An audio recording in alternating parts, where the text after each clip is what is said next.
Hello, everybody. Hope you're all doing fantastically well. We're back with another show this morning. I am delighted to be joined by my good old pal Brownie for this week's rendition of our sort of duo show, which seems to be going on every Wednesday or Thursday. We're going to have to nail down a date, but yeah. Really happy to have him in the building today, everybody. As always, you know who we're sponsored by. We are sponsored by our friends at the IPM Group. All of your CCTV and security needs. They're a Leeds-based company. Make sure you check them out. Link is in the description below, everybody, for all your surveillance, your security. Genuinely, Leeds-based business. Make sure you check them out as well. I've got some more sponsors coming on the channel as well, which is great to see. On top of that, we've got Patreon episodes that should be recorded and put out today. I think you get an early access to one really good episode that'll be out tomorrow on the main channel as well.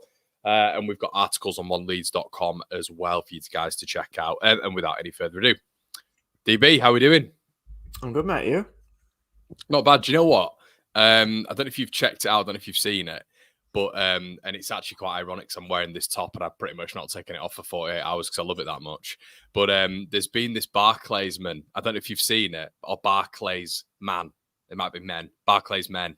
And it's basically what they're doing is clubs are going back to the early Barclays Premier League era on Twitter and they're clipping up all the best moments and putting indie tracks over it. Mate, yeah. It's the best trend. I don't know if you've seen it. The best trend that I've seen on Twitter in a long time. I retweeted the one that Leeds did this morning. Mark Viduka, 2000s, early 2000s, with stereophonics over the top of it. I was having a great time. There's like Morton Gamb's pedestal on there for Blackburn with like Two Door Cinema Club. And I have to say the funniest one's probably Adam Johnson for Sunderland, which is like MGMT Kids. But yeah, how are we doing anyway, mate? No, it's good. And it takes me back to my days when I was at Leeds. That training top there. It's got the Nike. Yeah, I remember all that when I was a youngster at Leeds. That was the good old Nike days.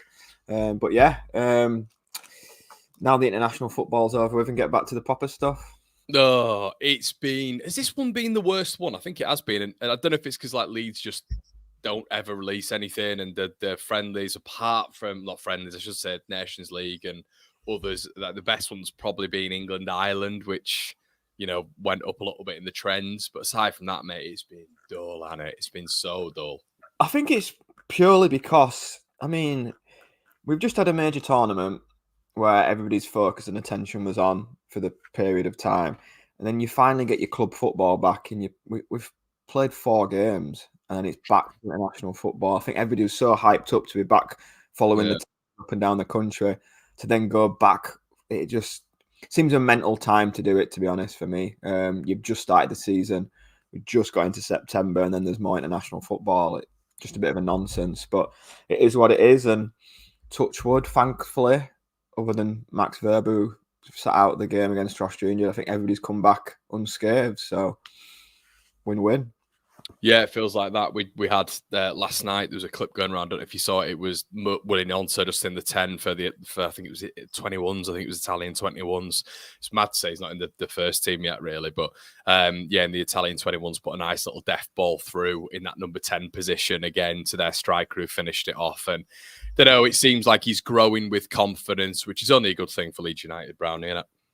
Yeah, came away from the last game at home. God, that seems a long time ago, against Hull. And it seemed like he was the person that was going to step up this season and be the main man to try and fill Somerville and Rutter's shoes. You know, last season, obviously, it was give it to Somerville, give it to Rutter. It felt like he was taking the bull by the horns, especially in that first half against Hull and winning at defenders. And again, against Sheff Wednesday, he was pulling into central areas. So it's certainly a good weapon to have as we look ahead for Burnley at the weekend, to have, let's be fair, in the Championship, and a embarrassment of riches that can play in there, to be fair. Yeah, I mean, the last game against Hull as well, Brownie, you know, you saw Mano Solomon make a little bit of an impact as well. What were your thoughts on it? Obviously, I know people were getting really excited and you know, it was interesting because I'm you know, and I think you're the same really, but maybe because because you played the game at a decent level. You sort of psychoanalyze everything maybe a little bit more, and other people just don't as well, even if they've played the game at a decent level. But I thought in the game against Hull in particular, it was a lot of cutting inside, mate. A lot of cutting inside. And I thought the first time, I mentioned this several times, but the first time he actually went down on his left, that was when he got the assist for Matteo Joseph. I mean, what was your overall perception of his first game at Leeds? Were you pretty happy and almost like overwhelmed by his first appearance in that white shirt? I wouldn't say overwhelmed. I wouldn't say set the world alight, but it was definitely a steady performance. I think he picked up the man of the match, whether that was because he was a shiny new toy and everybody wanted to applaud him. But yeah, he was cutting inside a lot in that first half, but it allowed Firpo to overlap a hell of a lot, which we know he can do. And the goal came from him going down the line. So maybe fullbacks now might be a little bit more, well, he can go both ways, to be fair. I thought he tracked back really well. Certainly tracked back a lot more than the person who played there last year, which was good to see. But yeah, like I said, will he get the numbers of Somerville? Probably not. No. If I was to put money on it right now, but certainly looked a good player. I'm not knocking his performance whatsoever. I thought he was good. He always wanted the ball. He was involved in everything we did going forward. And I've kind of, this might sound a bit strange when I say I don't want him to get the numbers of Somerville. Of course I do, but I'm quite happy that we're not just going to pigeonhole ourselves down one side, where it felt like we came a little bit predictable last year. It was give it to Somerville and let's see what we can do. Whereas it looks like we can certainly use Solomon, use Nonto, use James, whoever's out there. Aronson, again, I thought did really well. Mm-hmm. So it just feels like we're a little bit more balanced in the attack. It's not purely down one side, which certainly felt that way last year. So yeah, it's one game, and it'd be good to see more of it. Like we said in the show before the game, he wasn't coming to Leeds to sit on a bench, and I think you've seen that with Daniel Farke's first selection. He's chucked him straight in, so I expect to see more of the same. You'll probably know more than me, but because he was cutting in a lot, can he play on the right hand side, or was he just purely the left winger that likes to be inverted? Yeah, obviously it was people were saying before on what the Brownie, they were saying, stick him out on the right. He's played there, I think, like 5 times in 5 years. I think I look back and saw, I don't know if he's got that. It's weird. I don't know if he's got, you'll know.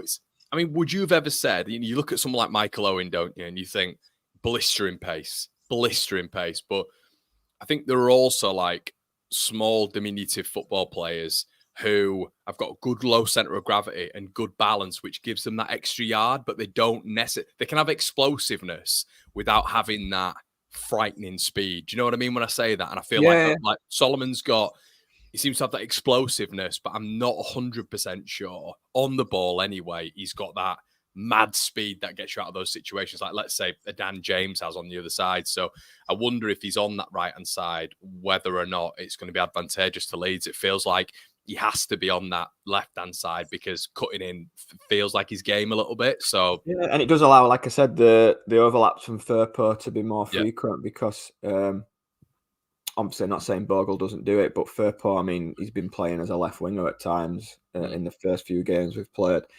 But not only that, I think he played in the number 10 as well for Dominican Republic the other day. I think he played up front. I think he was down the middle up front, which is, I hope he don't have grand delusions of doing that when he comes back on Saturday. But yeah, it was good to see him go down the line as well, though, for the goal. So it does show that he can go both ways. And Ramazani as well looked blisteringly quick. He looked rapid, didn't he? Yeah, so you've got him, you've got Solomon, you've got Nonto, you've got Aronson, you've got James to come back in. So quickly we've got, 5 very good options in there. And he gets his pelters, but if there was a chance to fall to anyone, I'd want it to be falling to Joel Peru. He just seems he's good finish, that wasn't it? Really good finish. And that's what he can do. We saw it at Swansea, and to be fair, in his time at Leeds, he's not missed many glaring chances. In front of goal, he does seem ice cool. So to have that option as well, we're in a much better place than we were a couple of weeks ago when it was all panic stations, I think. And I think the game at the weekend, I'm not going to say it's massive, but obviously it's two teams vying for promotion, I think. And if we were to get an early psychological win against them, I think it certainly becomes a very good start to the season. What would that be? 11 points from 15, unbeaten in the first 5. That's a good solid start for me. Yeah, 100% agree with that. I think it's looking ahead to Burnley, the selection's going to be really interesting, Brownie. But just to touch on the overall side at the minute, felt with Somerville and Rutter, Leeds were just so heavily reliant on 2 players, of which were superb at this level, unbelievable at this level. However, we were so reliant on them, weren't we? And that's the overall point. It does feel now that there isn't. I don't know, is there a standout player in that side? We've got players who can definitely provide X factor, but I would say the overall ceiling for me has dropped with Rutter and Somerville. It has dropped. However, and probably Archie as well. You look at that Archie as well, just in terms of a player's quality. It's dropped a little bit, but the sacrifice has been made really for the overall balance of the side, which I feel, now we don't really have a standout man who's going to win us the game by himself. I feel like Nonto's probably got that heavy burden, but really it's spread across the side a little bit more. You saw, I want to get into him in a little bit, mate, but Tanaka only had 15 minutes, but bloody hell, he looked good. Rothwell came on, controlled the tempo a little bit as well. It does seem Leeds are a lot more balanced throughout the squad, doesn't it? Yeah, definitely. And obviously, you've summed it up better than where I was trying to say, but you've put it into better words. Somerville and Rutter were almost undroppable, purely down to the numbers that they were producing. And when Somerville came off in the playoff final, it raised so many eyebrows, purely because we know what he can do and the numbers he can produce. But if people were honest with themselves, from February onwards, I think he scored 1, 2. But he was just undroppable because of what he can do. Whereas, can you put Aronson on the bench? Yeah. Nonto was on the bench last year. Can you put him? Yeah. Ramazani's been on. I just feel like not got to play well to keep your shirt. Well, yeah, you're going to have to play very well to keep your shirt now, because it is a purely balanced. They all seem pretty even ability-wise, rather than having ultimate out-and-out play. A bit like Kane in the Euros for England. Was he great? No. You couldn't not play him, though. As we saw last night, he comes up with 2 goals. That sort of scenario, couldn't not play Somerville, even though at times he wasn't having the best of games, but he had to play. And I just feel now a bit more balanced in that front area. Obviously, I'd love to still have Somerville with the numbers he produced. We all would in Rutter. But I do buy into the fact that we are a much more balanced team, and in a weird way could help us more, because we're not one-dimensional.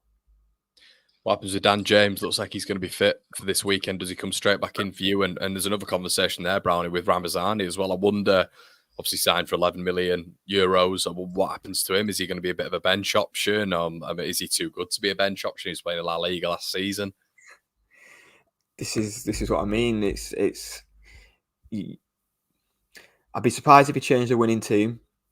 But it was 2 weeks ago now. Lots of things. Players have been away on international duty. Solomon with Israel, I don't know where he actually even be. He could have been coming back from God knows where. Firpo is going to be coming back from the other side of the world. He's got to learn to rotate, hasn't he, Farker? I think that's something that we've criticised before. There needs to be rotation in that side. We didn't see a lot of it last season, did we? And that's, again, what I was meaning with the team last year. It was Rutter players if he's fit, Somerville players if he's fit.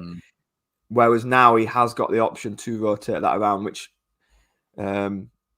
hats off to McKenna at Ipswich. It did feel like they were rotating a lot more in that last half of the season than we were. And then I don't buy into the fact that we got found out, but our form did dip. Our form dipped it fell off a cliff towards the end of the season. And whether that was we were found out or not, I'm not sure. But I think it was 2. I think it was 2 wins in 11, wasn't it, or something like that? So. Yeah. So team for Saturday. I can't see him dropping Nonto. Can't see him dropping. I can't see. It's weird because you can't see them leaving anyone out, but then you think, well, bloody hell, you've got Ramazani and James. Like, it's one hell of a headache to have. But like the comments saying, imagine bringing them two on with 20-25 minutes to go. Yeah, I love Ramazani's endeavour as well, Brownie, when he came on. There's not been a lot of talk about him, really. I think there's been more talk about Tanaka and his control when he came on. I think he kept the ball as ridiculous amount of times as well. But I was a little bit like, well, you can't really judge him. But you know, Brownie, that you can tell a player, can't you? You can just tell a player. And you looked at Tanaka, you looked at Ramazani, and you thought, like, Ramazani as well, what I loved about him is his defensive work as well. He was, he was helping Byram out on that right-hand side. And like you said, his turn of pace was frightening. He's absolutely rapid. Yeah, and this is what I meant when Kamara left. I wasn't being disrespectful to Kamara or holding midfielders in general. I was just more purely meaning that it's like a conveyor belt. You can go and get another Kamara, and instantly we've seen with Tanaka in the space of 15 minutes.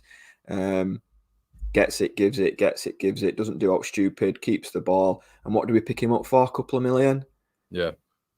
I saw a tweet on the way home that he made more passes than Hull did.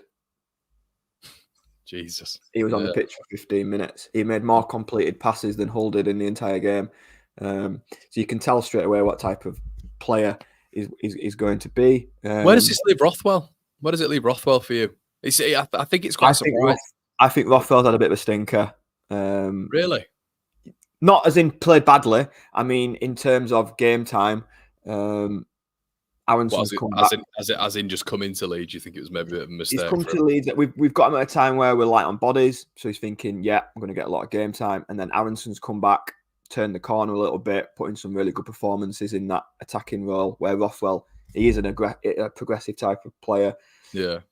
Strike's come back fit, so that's pushed Ampadu into midfield. Gruev, and then we've signed Tanaka. Yeah. You can only play 11 players. I think the only person who's on an easy street at the minute would be Melier. Oh dear. But Darlow did really well for Wales in midweek. They were raving about him. So it's harsh to knock Darlow because he hasn't really had a run in the team at all, has he really? But Melier seems to be the only one who's... and I possibly throw Joseph into that category because Bamford, I mean, is he fit? Is he not? I don't even know anymore. Like picking up 2.5 million a year, mate. We know he's never on the pitch. when he is, he's terrible. But Pirot comes on, scores a goal. So, yeah, like we said in the show before, worst case scenario, if you had to play Pirot for 5-10 games, I wouldn't be adverse to that. I think he'd chip in with goals in front of goal, given a chance he scores. Obviously, Joseph does that press more. Yeah, you lose a lot in terms of the structure of the team, don't you? I think. But Peru's a goal scorer. He's a goal scorer, isn't he? But you do lose a lot, don't you? Yeah, I just meant in terms of playing well to keep your shirt. Obviously, we've not seen Schmidt yet, so the fullbacks possibly, depending on how Schmidt is. But everywhere else in the team, you've got to do well to be playing that next game, and that's what we've needed at Leeds for a while. I think even under Bielsa, when the squad was so threadbare. It's more depth now, isn't it, than his entire time at Leeds? It's the most depth I can remember for a while. Even when we finished 9th, mate, it's way more depth now, isn't it? Way more depth. Yeah, because if you think James is having a torrid for 3 or 4 games, you've got Ramazani, you've got Nonto. Yeah. You've seen in midweek with Nonto playing in the 10 for Italy. If Aronson's not doing it, it's got Nonto that can come in and you can put Ramazani on the... There's so many people that can... And that's the good thing about them being able to play in different positions. When I mentioned about Solomon, can he play on either flank? Prefers to be on the left, but can do the job outright. So I'm in a really positive frame of mind about Leeds at the minute. I think the game against Burnley's come at a good time at home. I think it's come at a bad time for them as well. Yeah. Struggled against Sunderland when Sunderland had 10 men. Struggled against Blackburn when they had 10 men. Whacked a few in at the start of the season, didn't they? But by all accounts, I think they scored every single shot they had. Yeah, and I mean, do I tempt fate here? Yeah, why not? Yeah, it's always difficult with Leeds, isn't it? I think Jayden Ante was great for us at what he did, coming off the bench for 10 or 15 minutes. But if he'd have been the replacement for Somerville, I think a lot of people would have been like a little bit more than a little bit, mate. I reckon. Yeah, more than a but little bit. He's there. He's starting for Burnley. But he wasn't a bad player, was he, Anthony? No, that's what I'm saying. He wasn't a bad player, and he did a good job when he was coming on in games, chipped in with a goal here and there. Yeah. But if he'd have been the like-for-like replacement for Somerville, there'd have been a lot of raised eyebrows. So I'm just trying to put it in terms of they've lost a fair few players as well, is what I'm trying to say, and have they replaced as well as us? Obviously, come 2:20 on Saturday, we'll know because the game will be finished, and I could sit and eat my words, but I'm going into the game fully expecting Leeds to win. I do that at every home game, but I just think, you look at the team. Do you know what as well? Mate, it was interesting what you said about, Sunderland had 10 men. Well, if I'd have scrolled down here as well in the derby, so did Blackburn. Yeah, I said Blackburn. They got a man. Sorry, did you say Blackburn? Right. Yeah, okay. yeah. Blackburn and Sunderland. Look at how many cards they got. Did you see the red card for Blackburn? Yeah. Did you see? He got his second yellow for asking for a yellow card. Shocking. Yeah, I think. Well, you got Zenedine Brownie in there, who's probably going to be their main danger man, I'd guess, or somebody who can bomb forward a little bit. They've got what's he called? Is it Medjbury Hannibal? Isn't it from Scum in that central space? Lyle Foster, obviously, who I did think they'd lose. Roberts, apparently, there's a bit of an injury scare there for him, and a Steve there at the back who came off. Apparently, there's a bit of an injury scare for him as well. But did you see this week they brought in John Egan? I'd seen he'd left Sheffield United. I didn't realise he'd gone to Burnley. They just brought him in yesterday. I wanted to. Yeah, it's interesting that, isn't it? Because if Sheffield United are sort of seeing beyond him. It's interesting that Burnley brought him in. What's he? 32 years of age. You do wonder. I did.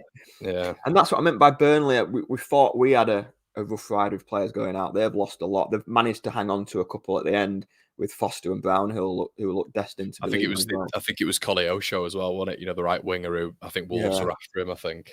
So they have managed to save it a little bit because it was looking pretty bleak at times. But how would you feel if we were signing John Egan? Yeah. No, wouldn't be happy with it. I have to say, I don't know where would he go? What would he be brought in? Looking at their team, nothing's won on paper. But if you look through their team, there's not many that would get into ours. How do you sit with? I have to be careful with how I say this, really, but I think we were talking pre-season about Max Verber. Obviously, things have happened since then. Apparently he would have welcomed a move back to Gladbach. He was not great against Borough. I think me and you had a chat about it, actually. I don't think his passing out from the back was bad, but everything else about his game was really poor that night. But Leeds was diabolical in general, weren't they? And he seemed to be a little bit of a scapegoat, I felt, that game. It's still a really good option to have, isn't it, Brownie? But it looks like he's picked up another injury, which I think is his second already this season. We're only 3 bloody games in. Where do you stand on him, really? I'm still happy that we've got him at the club. I still think he's the best replacement centre-back in the league. But it doesn't seem to be going swimmingly for him at this moment in time, does it? And you do look at January and think, I wonder if he's going to try push something through there. Yeah, possibly. But one thing I will say for Leeds is when one's gone, we have got another one in. So if he was to go, I don't think we'd leave ourselves that wide open. I'm more than happy with him being a backup centre-back. He started for Austria at the weekend. He had a good game as well, didn't he? He did, yeah. They were saying that he did well. I think they kept a clean sheet as well. I can't remember who they played. I'll have a quick look in a sec. But it's another little niggly injury. I'm not sure if he's ruled out of the weekend, but if he's picked it up Tuesday, I imagine he would be. I think he is, yeah. But then that's when we talk about Ampadu back to centre-half, then you've got Tanaka and Rothwell and Co to come into midfield. So I've said it before and I'll say it again. If this squad doesn't go up, it falls firmly at Daniel Farke. The squad in the Championship, it's a tough league. You look at the fixtures coming up for Leeds and you think Burnley, Cardiff, who haven't started well, but it'll still be a tough game at Cardiff. Coventry, Norwich. There's no easy game. Every game you've got coming, you think, bloody hell, that's another tough one. That's another tough one. But then when you actually dissect it game for game and squad for squad, in a one-off game against anybody, I back us to win with what we've got at our disposal. Will there be a surprise package this year? I'm looking to see what Sunderland will be like over the next 2 or 3 weeks, because they've started like a steam train. I think it's conceded 1 goal in 4 games, so they're flying. But I can't look beyond Leeds and Burnley at present. Sheffield United, not in your thoughts? They're in my thoughts, but I just don't think they've got enough depth. It's depth again with them, innit, I guess. Yeah. I like Callum O'Hare, I really do, and I think Kiefer Moore's a brilliant option to have. But if anything was to happen to one of them, what's coming in? What do you mean? As an ex-striker, what do you mean what do you make of Tyrese Campbell? Feels like he's not really got his career going, has it? 24 years of age, he's bounced between Stoke and some other lower league clubs. It seems like he's got bags full of potential. He's like a sort of like lower end Daniel Sturridge, isn't he? From do you know what he reminds me of? Who's actually a free agent at the minute? He reminds me of a Dwight Gale. Never found a home. Always kept going on loan, doing really well. Did that well at Newcastle that year when they got promoted out of Championship, and then played a bit of Premier League. I think he went to Palace. Then went out on loan. He ended up at Stoke. He was at West Brom. Yeah. And Jayden Ant is a bit like that. Loan move. At some point, you need to find a club. And I think Ampadu said that about when he joined Leeds, because he'd had a lot of loan moves. He was just happy to be at a club and feel like home. Well, Raksaki said it, didn't he? He said that apparently he knew about Leeds' interest, but he had a conversation with Chris Wilder, and that was that. He was convinced, and I do wonder whether or not that was just Leeds weren't able to offer him what he wanted, which is guaranteed minutes week in. That was week it. out. I think that was the same with Carvalho last year going to Hull. Yeah. We've already had the conversation about our front line. We can't even say now who our best front three is. So when you chuck Raksaki into that as well. He's a quality player, but if he was at us, there's absolutely no way, especially if he's on loan, which he is. I mean, Solomon, we've got him from Spurs, massive reputation. You look at Ramazani, we've got from Almeria, who was by far their best player in that league last season. You got James still, you've got, as you mentioned, Aronson. You've got depth across that front line. There's no way Raksaki's playing week in, week out. It's just not happening. So I think he's Palace do rate him very highly, and they rate him really highly.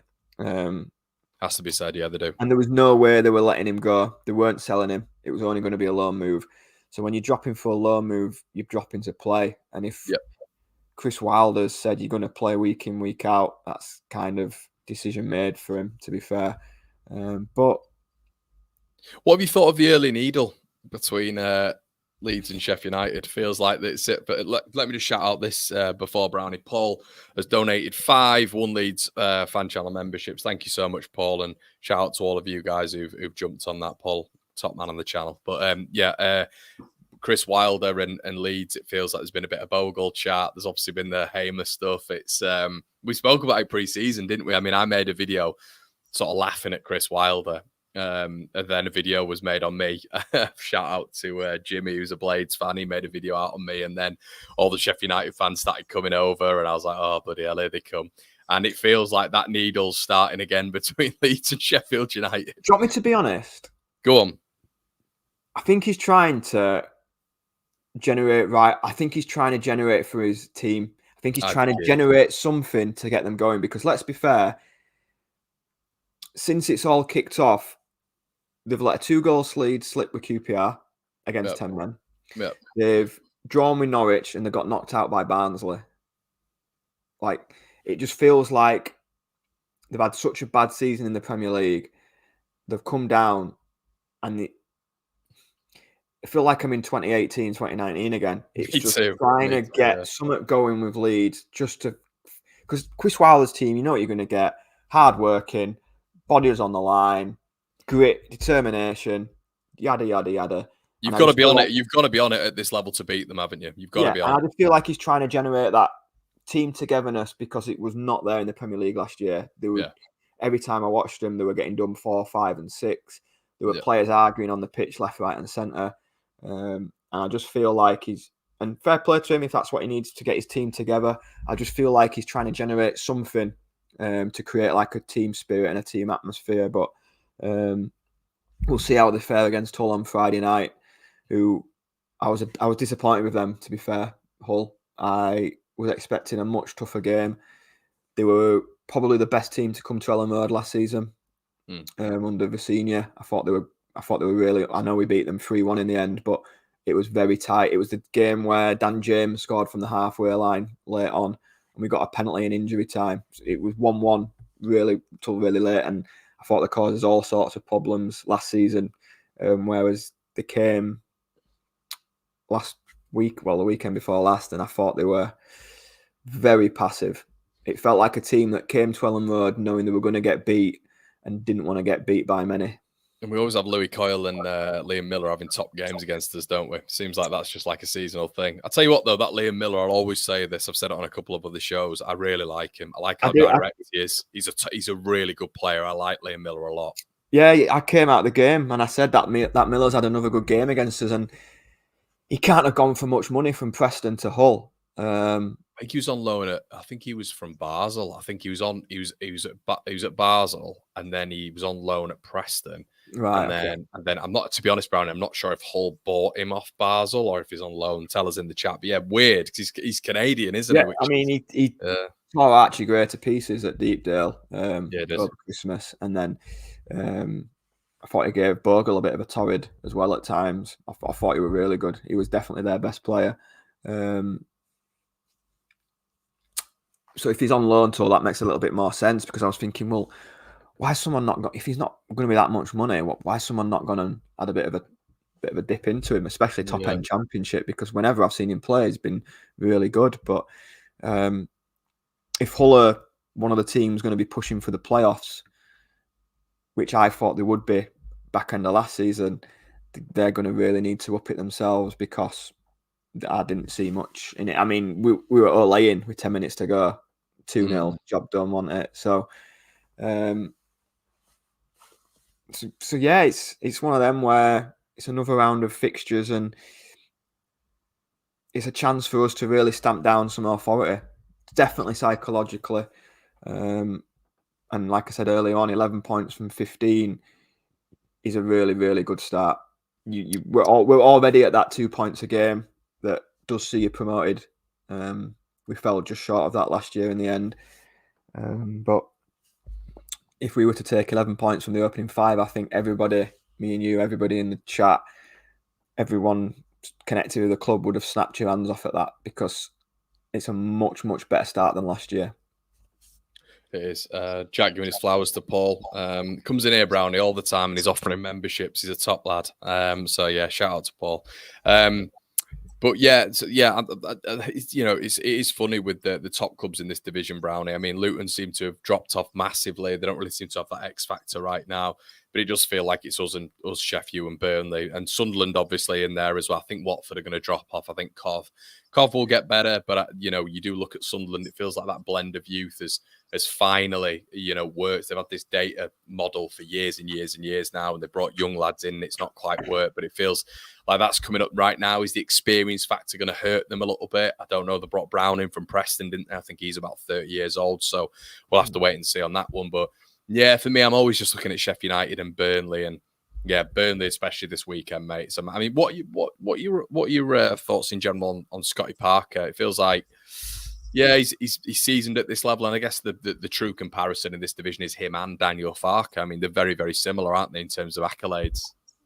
Yeah, just on Sunderland, it'd be interesting one for them at the weekend, because they're at Plymouth, who just seem to be giving everybody 3 points at the minute. So yeah, if they were to go there and win, you could maybe start to take them a little bit seriously. If they go there and drop points, you think, well, are they really serious? Do you know what I mean? And it's still early days.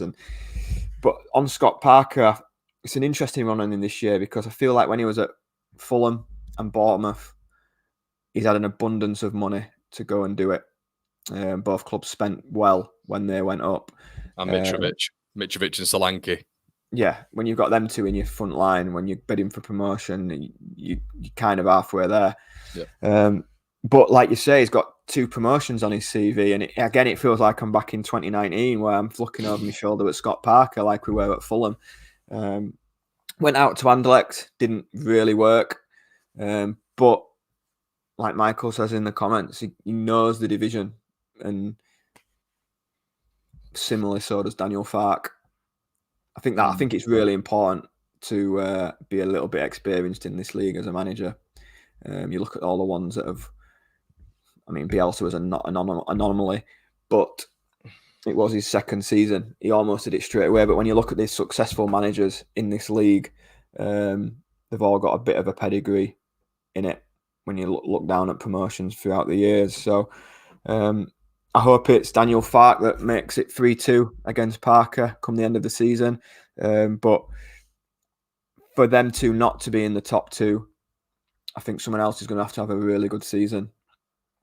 Yeah, I'd agree, mate. Final score prediction then. What are your thoughts? I think it'd be tight. I don't think either team will want to lose it. But I think we will nick it 2-1.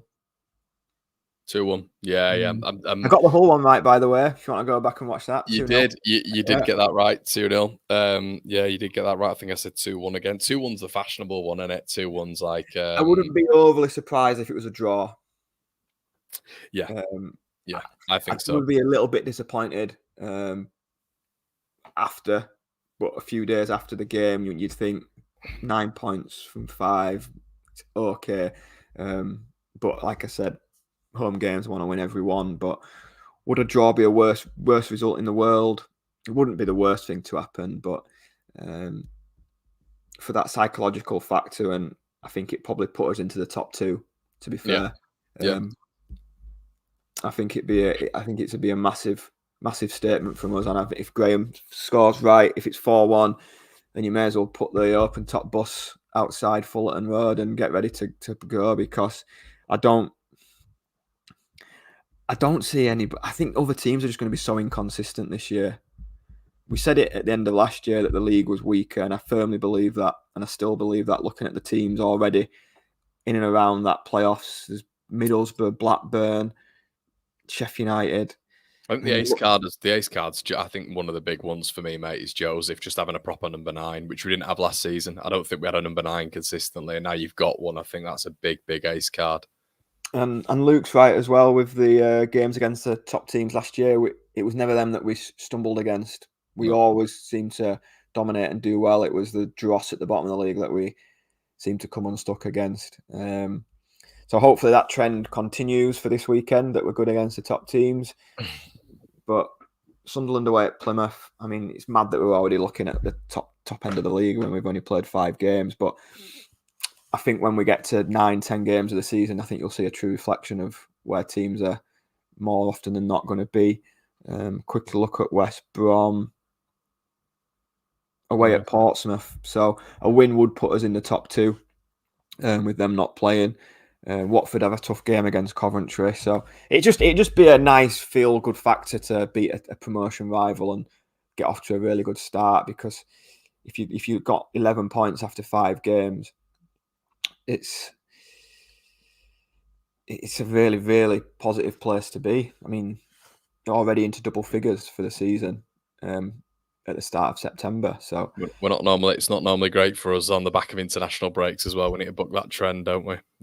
True. And when people think that he's had 2 weeks to work on things and this and that, he hasn't. He won't have had any of his players. If you look throughout the squad, they've been all over the place. So normally you think, well, they can get to grips on set pieces and shape and this, that and the other.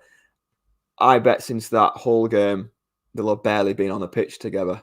Yeah, so that could play a part and factor into the game. But I'm much more confident with it being at home than travelling to Turf Moor. Definitely. Well, Brownie, thanks for joining us as always, mate. I know people love your opinions every single week, mate. Really appreciate it. You'll be heading down to the game, I presume, at the weekend as well. Yeah, 12:30. I need to get to grips with all these different times and games. I know. Like, it always feels a little bit dead at 12:30. Yeah, it's flat, isn't it? They always feel flat and people are half asleep. But I'd like to think that 4-1 prediction comes in, because they're in for a really nice weekend and we can sit back. The positive thing is, in previous years, we always seem to be the team playing last. Yeah, we always seem to be the team playing after Ipswich or after Sheffield United in that season when they pipped us to the post. Whereas, let's see what we can do when we're playing first. Set down a marker, get into the top 2, and then put our feet up and see what the rest of the league do. But I firmly believe if we get into that top 2 early doors, I don't see anyone catching us. I see us winning most games and not, like I said, game for game, isolated games. I'd back us to beat anyone, anywhere in this league. It's just the longevity of the 46-game season, Saturday, Tuesday, and hopefully now that we've got a bit of depth, it plays into our favour.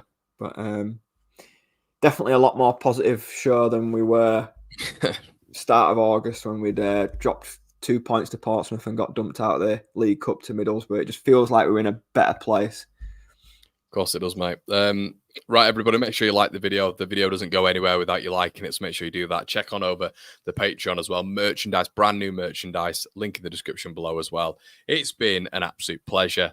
Make sure you're checking out IPM Group as well, who sponsor the channel for every single video. Shout out to Rick and the crew, and we'll see you in a bit. Cheers.